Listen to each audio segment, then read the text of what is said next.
Good morning, children. Today we are going to do a very fun lesson. I know sometimes it's hard to see my head and my eyes are kind of cut off, but you don't really need to see my face because you really need to see the items, and I wanted to get the camera as close as possible. So today's lesson is, do things sink or do they float? And I was looking around my garden and yard and kitchen and bathroom for fairly small things, because this container that I have is small. I wanted it to be a see-through container. You don't have to have that at home. If you have a bigger bowl that you can look straight in, you can use that. And then there were a lot of items that I simply was not willing to throw in the water. But I have quite a good of collection, and I wrote labels. This side, sink, I made it red, and this side says float. So after we put everything into the water, we will sort them. Now I have to honestly tell you, there are a number of items that I selected. I know whether they will sink or float, but there are also a few items I have no idea. So this is an exciting thing to do with you today. Let's get started. I was in the kitchen and I had some onion peel. This is the end of an onion with a little bit of skin. Let's see what happens. It definitely floats. Here's another one.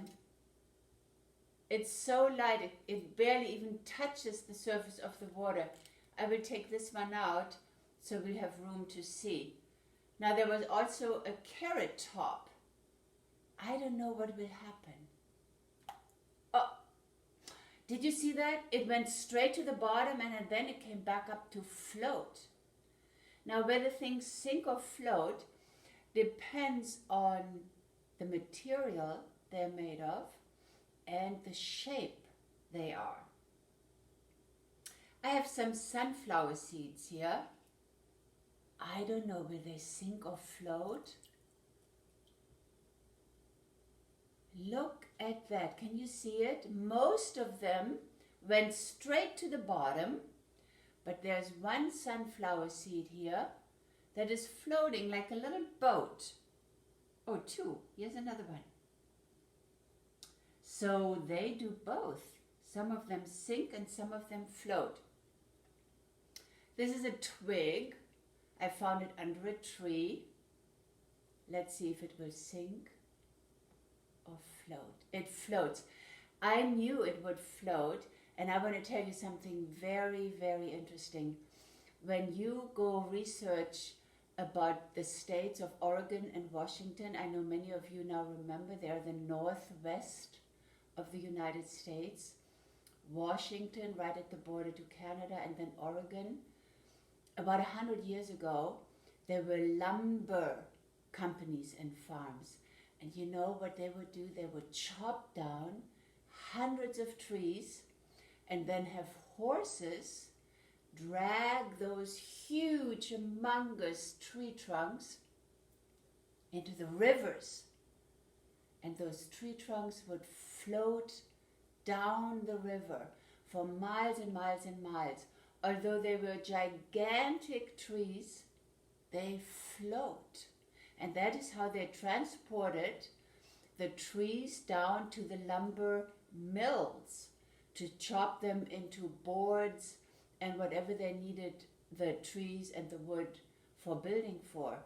That is a magnificent thing to research. Here's a leaf, a dandelion leaf. It floats. A match that I lit a candle with. Now I would think, since it's wood, just like the tree, it floats. This is a metal spoon. It's fairly small. Let's see what happens. It sinks. It went straight to the bottom.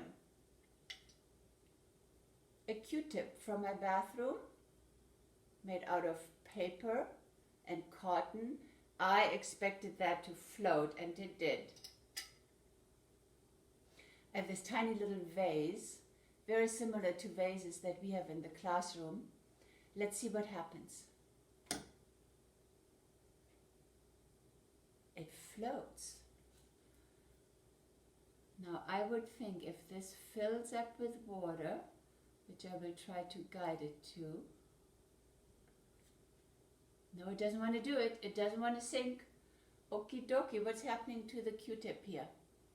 It's soaking up the water and one end is going down. This is made out of glass. It's a decorative butterfly. It sinks. Remember this from magnetic? The clip made out of metal? Let's see. Straight to the bottom, it sinks. A thumbtack or a push pin. Oh, I'm surprised. It went straight to the bottom. Now the needle is metal and then the red cap is plastic, but it sinks. A nail, a very rusty nail, but very useful. Metal, straight to the bottom. This is a sponge, a squishy sponge, very light. Let's see what happens. It floats, although it's pretty large, it floats. This is a rock. Sinks.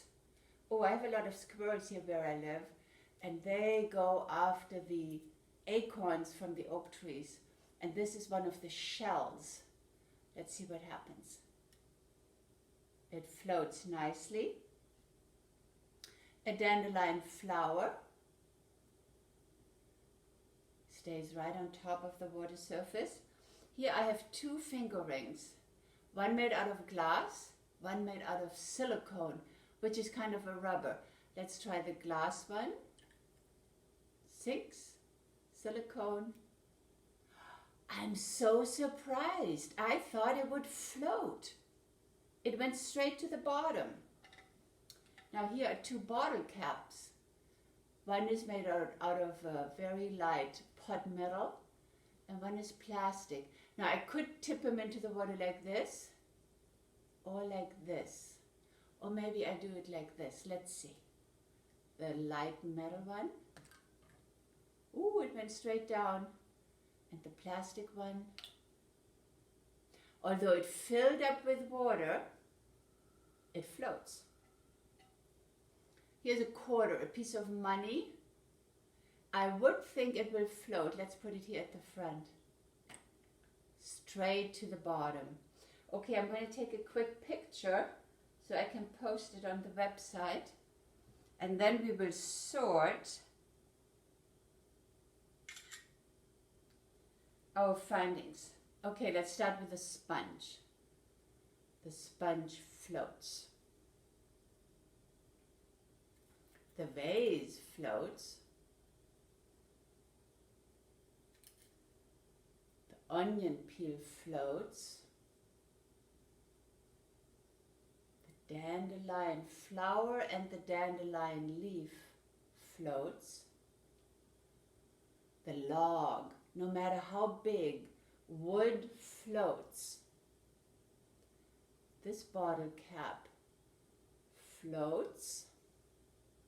The match, just like the log made out of wood, floats. And the carrot top floats. Quite a few items that sank. You know those sunflower seeds, the ones that floated in the beginning? They now went down as well. Oh, and look, the shell went down. The acorn shell, after a little while, it went down. It sank. This bottle cap. Now, a rock we would expect to sink. Both rings, regardless of the material, sank to the bottom. The metal spoon. Now a heavy glass piece I would expect to sink, and the same with the nail, but this thumbtack, I am surprised. The Q-tip soaked up all the water and then sank. The quarter sank, and I'm going to pick out a few sunflower seeds. They sank. I want to take one more picture so we can have that up. I have to stand up for that. Okay, so this is a lot of fun. I hope you can go around your house and outside, front and backyard. Look for fairly small items and test them out. We have so many items. This is probably close to 20 items.